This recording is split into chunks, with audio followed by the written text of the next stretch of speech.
As to the very consequences of state succession, would till the very subject of the consequences of state succession as regarding to political treaty, as regarding commercial treaty, multilateral treaty, or regarding membership of international organization and the very provisions relating to such as provided under Vienna Convention. So also the Vienna Convention of and those rights of states and as relating to such provisions as we found under the Vienna Convention as relating to the very legal consequences of state succession. So state succession was long has long lasting impact on the internal and external affairs of a predecessor state. Among the internal subjects are the bilateral treaties reached by the former state. Among the bilateral treaties are mainly the political treaty and commercial treaties. A successor state is not bound to abide a political treaty signed by the predecessor state, and regarding commercial treaties are also the newly formed state not binding over a successor state. Treaties signed for administration of justice in order to suppress crime, even though depend on the discretion of the successor state, it shall continue in the interest of effective international judicial system. But the practice of states regarding succession to extradition treaties is not uniform.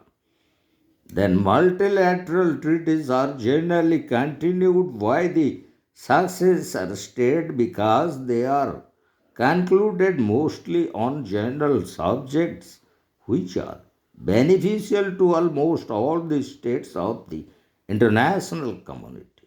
And as regarding to membership of international organization, a succession of state does not automatically apply to succession of membership. So a new successor state has to apply fresh for its membership. For example, United Arab Republic assumed membership by both Egypt and Syria in 1958. So also Estonia, Latvia, Lithuania, and other 12 states dismembered from Union of Soviet Socialist Republic became new members in 1991 in place of USSR. But Russia continued its membership, and in the same way Slovakia and Croatia applied for new membership in place of Czechoslovakia in 1993. So also Bosnia and Herzegovina applied for new membership of the United Nations in 1992 in place of Yugoslavia. So also Macedonia applied for new membership and became a new member of United Nations organization as it was separated from Greece, and it got new membership in 1992. So when India was partitioned in 1947, Pakistan applied for new membership as India was an original member of United Nations organizations and other international organizations since 1945 when it was initially formed and established. In the same way, Bangladesh applied for a new membership in 1971 after it was separated and formed as a new state from Pakistan. The other areas affecting state succession are public property, state archives, public debts, contracts, tort laws, nationality, and private rights.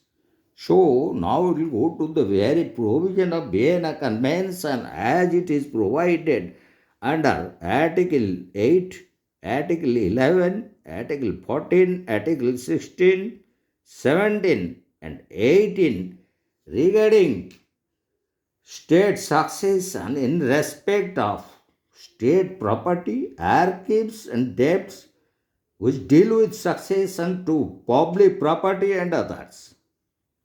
In whichever mode a state is formed, it takes over the predecessors public property without any compensation. And now we'll go to the other articles of Vienna Convention, such as Article 21 to 24, Article 28, 30, and 31, and that is relating to rights of states.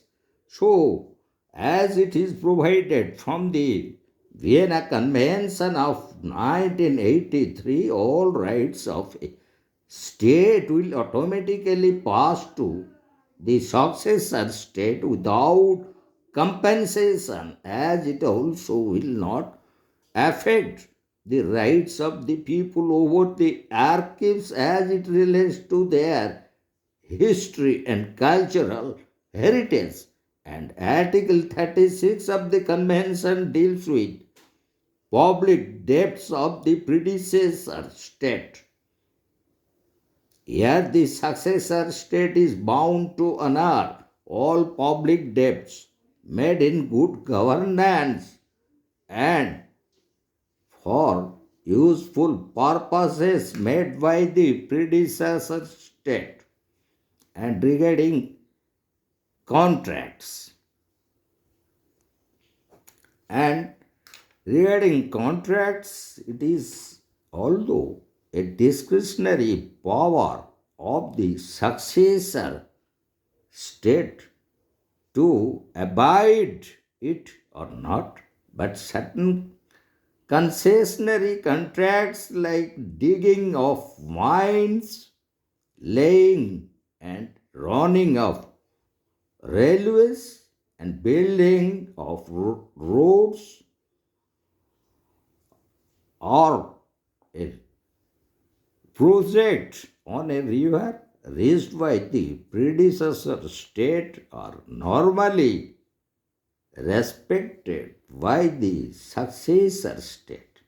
The permanent court of international justice in the case of Mabromatics Palestine concession held that Turkey's grant of concession to a Greek national would continue by United Kingdom as a successor state over Palestine under its mandatory power. So finally, we will go to unliquidated damages. So a successor state is not bound to assume the unliquidated damages for the torts or any such civil wrongs of the predecessor state.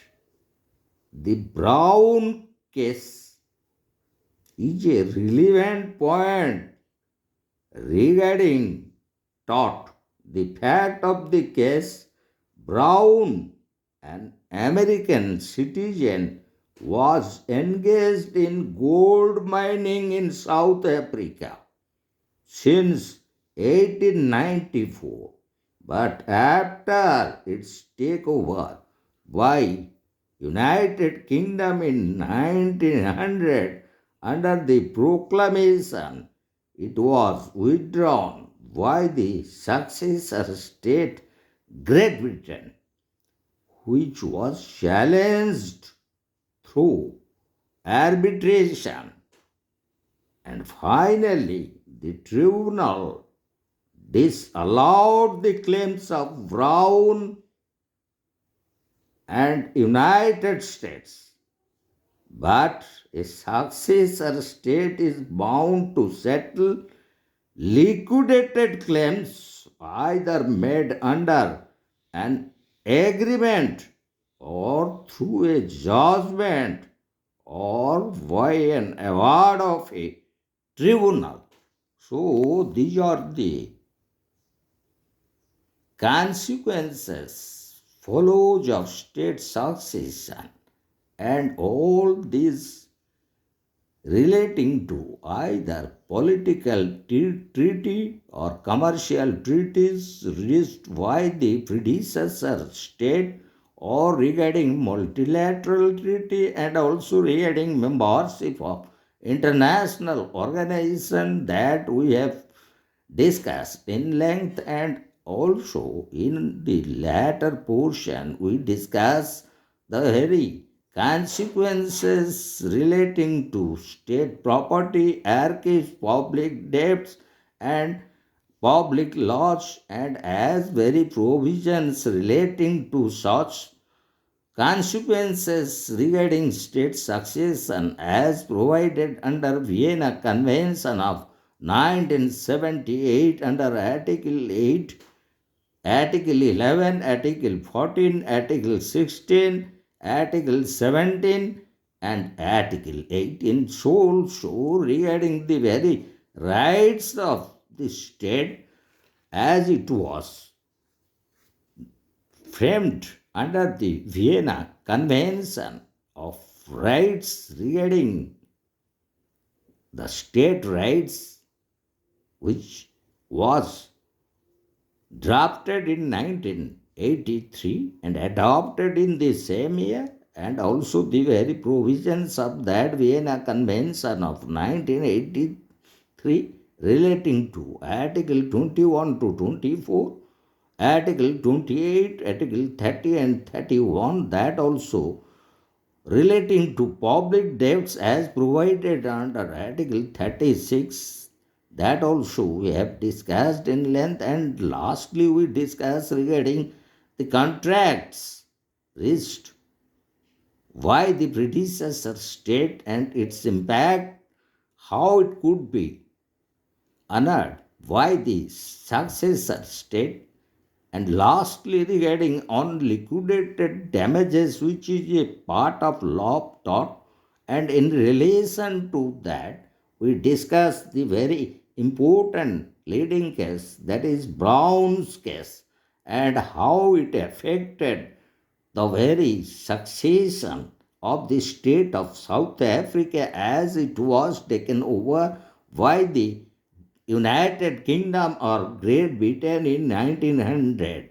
So, in this way, we have completed the very topic of state succession, and which is an important chapter or topic in international law, and in particularly in these two chapters that we have discussed. The previous one is regarding state recognition, and this one relating to state succession. And in our upcoming video, we would like to discuss another important areas which concern both international law and the domestic law of our land, and that is relating to nationality.